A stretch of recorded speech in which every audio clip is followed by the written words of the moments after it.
moving. As long as things are moving, you can make them fit.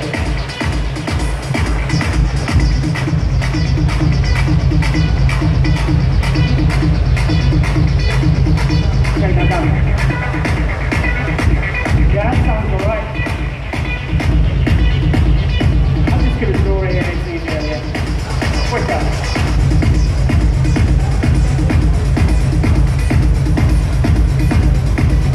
Okay, good. Right, so we've got something there. The general structure of the beginning is okay. Save it.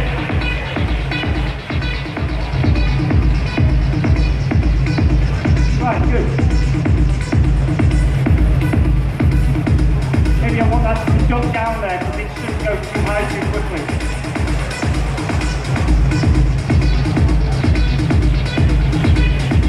Just check the level of that clap. Might be too loud now.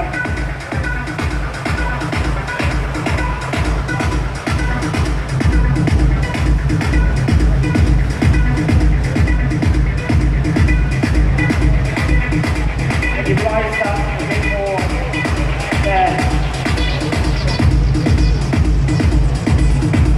And then back down when the kick comes out. Yeah, the kick studs are coming in now. Maybe the hi-hat should be there.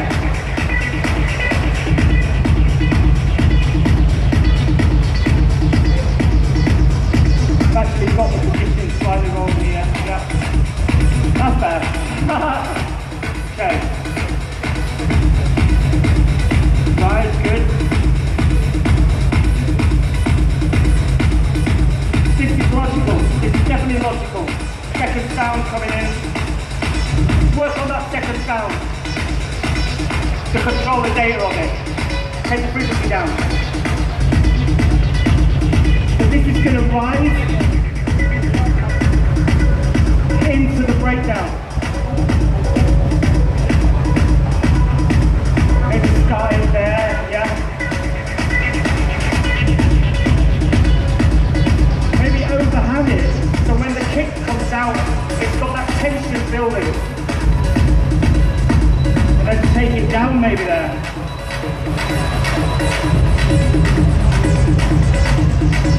Take it down. We could do something with an effect maybe on that. And then, yeah, ride maybe or open hand. Yeah, that's good. And then the ride could come out there.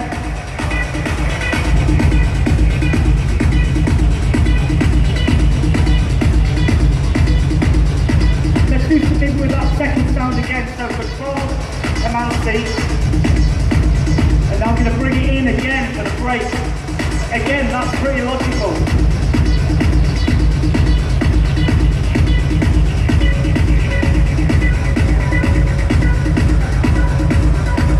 Yeah.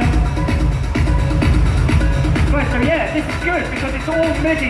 We've got so much control here. Yeah. Maybe do the thing that we've done always after a break, which is bring it open hi-hat in. Maybe that's that, and then track done at the end. Yeah. Right, good. So now we're going to get really geeky and fidgety, make sure that things are sounding perfect. Right. So first of all, we're going to group the kicks, kick and the subs. So I'm going to group them together. I'm going to call this the kick subgroup, but I'm going to do it in small letters. So kick subgroup. So I know, I can see what's going on. All the heavy stuff is at the top. Perfect. Got the sounds. In fact, do you know what? I'm going to group the percussion and then I'm going to move it up to the top and then I've got the sounds at the bottom. That to me is a little bit more logical. Group this. So this is the perfect group. Small letters. All in yellow, again, dead easy to see what I'm doing. Sounds, shift, right click, group. Again, you can just press Alt G, and we're going to go sound group. Okay, this is where it gets really interesting, because we start to make the production sound quite big. With a lot of the percussion and the sound, you don't want it hitting on the same frequency as the kick drum and the sub. So you can just take those frequencies off. You can do this within every single sound. In fact, you should do it within every single sound in the percussion group. Because this is about making music fast, I'm going to do this just on the group. Can you see all that rubbish that we've got down at the bottom here? If I press play. I'm hoping you can see it, but there's a load of frequencies down the bottom, which is where the kick fundamental and the sub sits, that are going to conflict with the kick. And that needs to be really clean. So I'm going to take all them off.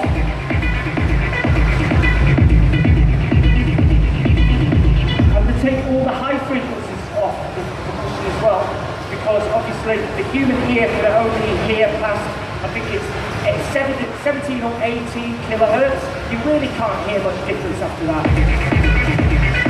Of course, that will affect any of the bottom, any of the top will affect the compression that we choose to use at this stage. Sound group. Let's make sure we've got it at the point where both sounds are in. Take the bottom off, the kick and the sub stuff off. I've hit on the wrong channel, hold on. Yep. I'm also going to look at the shape of the EQ here on the subgroup. So if there's maybe something poking out too much, ideally you change it on the actual sound itself. Again, because I'm trying to be quick here to make something half decent, I've got to look at this EQ here. There. There's too much in that frequency. Okay.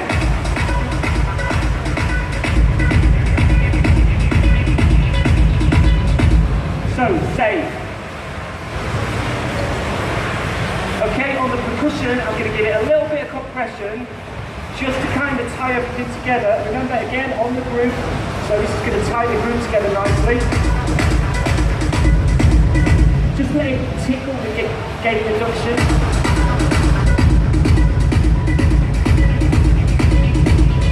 Adjust the attack and release. Obviously, this is like saying, I'm trying to show you how to do stuff fast. If you want to learn about compression, that's a whole different subject and will probably take about an hour to describe anyway.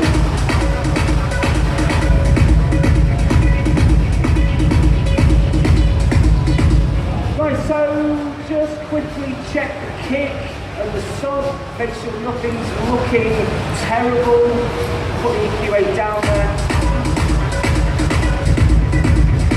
Right, something is looking terrible on that, and that is the frequency that's about let's have a look at what that is, about 120 hertz. Just poking out a bit too much. But because I've grouped the kick and the sub, I can see that. So where is that frequency coming from? Let's pull the EQA down after the operator. Is that frequency there? It's too high. So I'm going to pull that down. Give it a very narrow cue. Also, I can probably take off quite a lot of the sub oscillator here. That's going to make the kick sub even cleaner.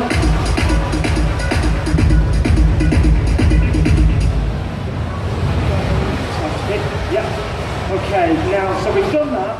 What's the next thing we need to do? Because we've got a quarter of an hour to get something kind of down here. I would say let's put a load of effects on it so that we can kind of get an idea as to what the finished product is going to be. I'm going to press Alt, or I'm going to Shift click all of this. So if I select them all, and then Command, and then A, pull them all down, and see the general structure, let's put in the effects. So if I go to Vengeance, Samples, some great effects here.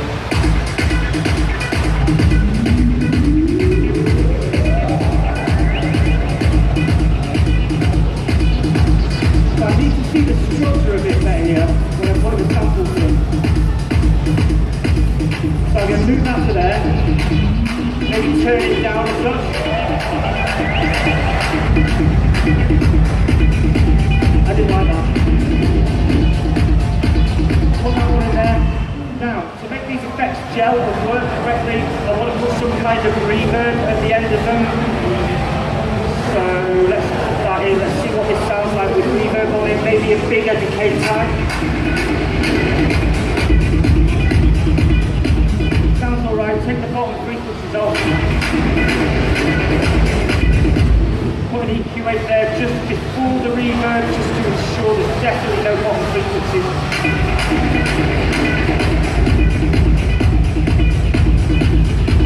So it's a case of just getting a hell of a load of effects and just banging them anywhere.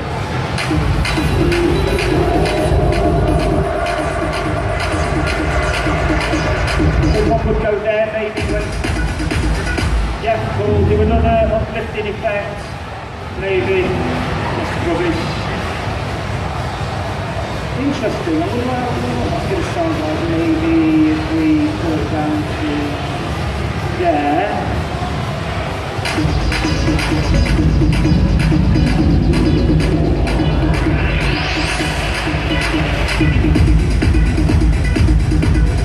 Yeah, so we're definitely getting something better now with these effects, it just gels all the transitions together.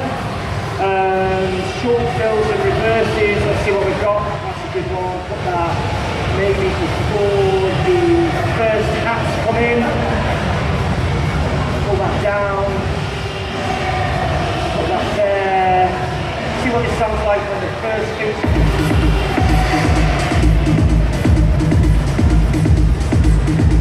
Yeah, we'll do a couple of those actually. Put one just here maybe, see what it sounds like, chop it down. Perfect. Put one before the breakdown. See what this sounds like.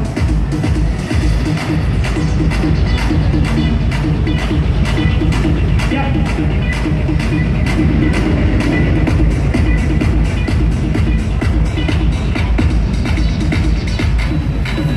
Let's say,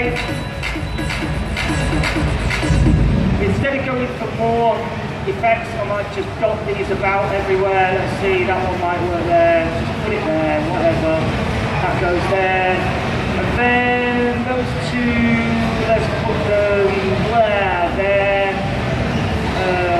Yeah, good. Maybe another one here. Okay, that's the effects done.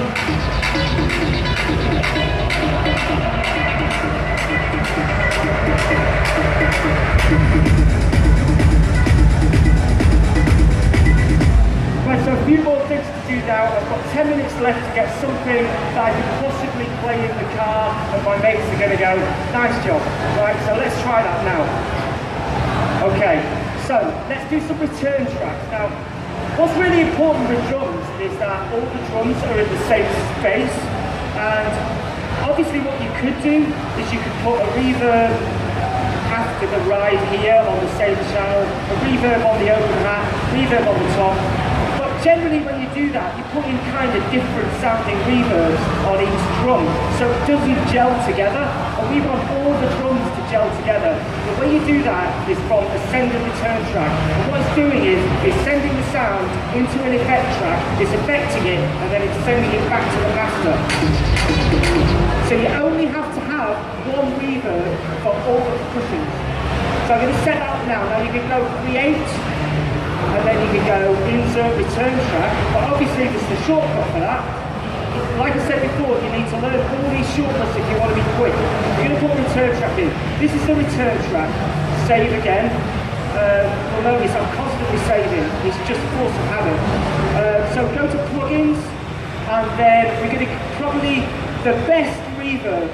Obviously, to make good music, you need the best plugins for each different application. This is reverb. I'm going to choose what I believe is the best apart from UAD. So I'm going to pull in Valhalla. Excellent plugin.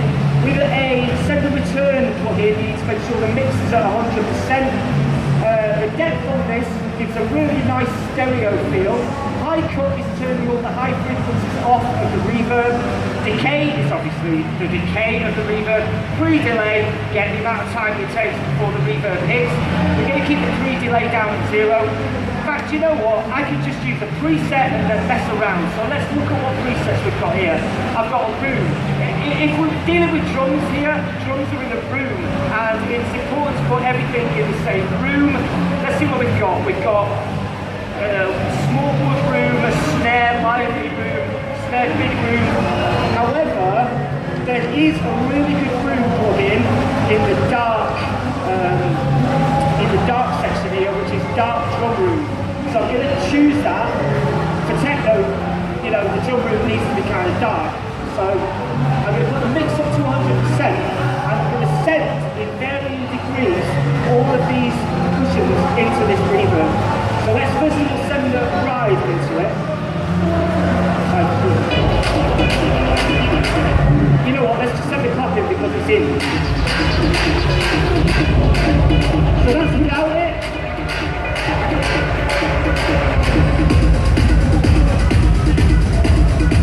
But you don't want people to know there's actually a reverb there, so, you know, don't put too much in.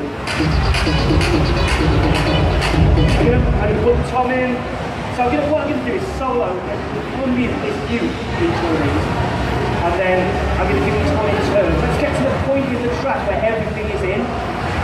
So this point in the track, I'm going to go shift and then command, and then that makes everything that size. Loop that round, so command and L, everything is in, so we can just kind of listen. I think everything's in, yeah, everything's in. So we can listen to each individual one and get it right.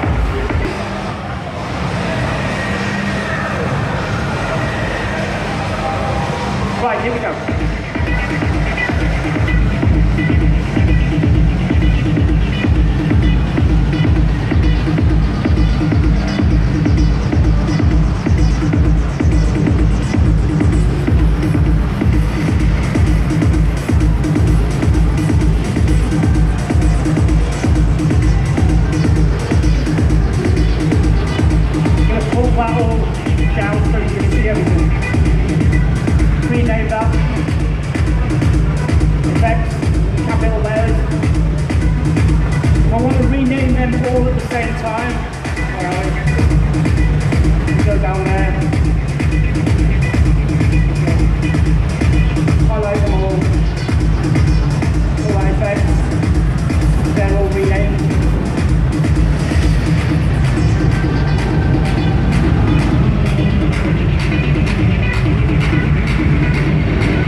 delay on it.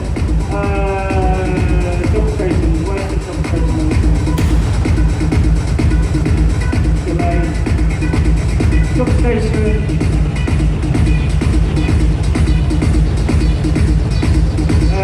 Put the dry wet.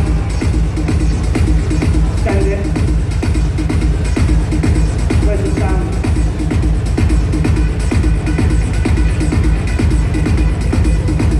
So I can keep putting that into the track.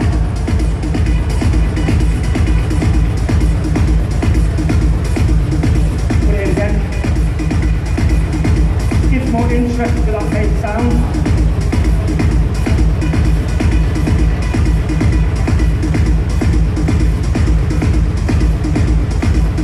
Oh my god. Wow. There you go. Excellent. Have you enjoyed that, everybody? I can't believe we just actually came up with something in an hour, but we did it. If you get organised and you keep focused, you can get to a level where it's kind of there. Obviously, then you've got to tweak it, mess around over the next week or however long it takes you. I hope you enjoyed it, and yeah, I do my music school. If any of you guys are interested, then obviously it's markg.com/music-school, or come and speak to me now. Thanks guys.